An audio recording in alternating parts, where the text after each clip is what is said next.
Aš esu Edita Bernotienė. Vis laik pateka man visokie rankdarbė. Ir labai mėgstu, į nuo vaikystės. Kažkaip rimčiau susidomėjau kavaka. Jau taip gerokai paauga, kad nebereikia skirti to laiką.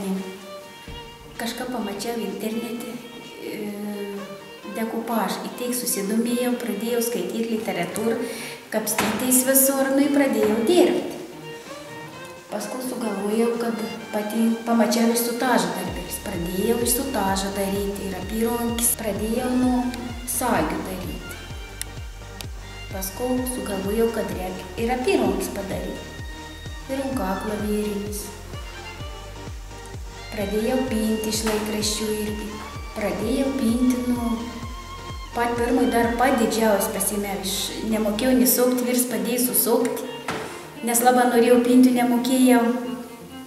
Piniau tokį dėžutį ketvirtadienį, štai dėdėlį.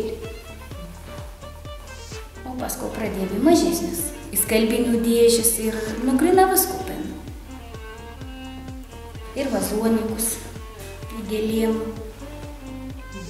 į dėžutės papuošalam. Karpinė irgi vis laik patek, bet kažkaip nesiryžau.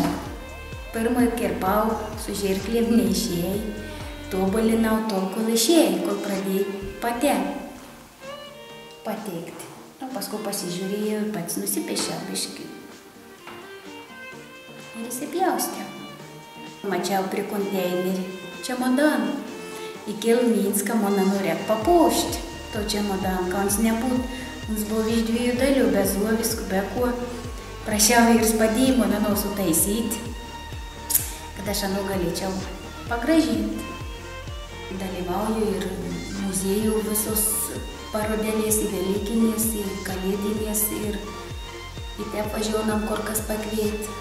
Ir su mūsų žlobs bendruomenės, irgi bendruomenį važiavom į Aleksandrijų Metkaus muziejų. Jeigu kamre galit kreiptis, darbėlių, padarau. Į te draugam padovanoju, pažįstamiem, kadėjų.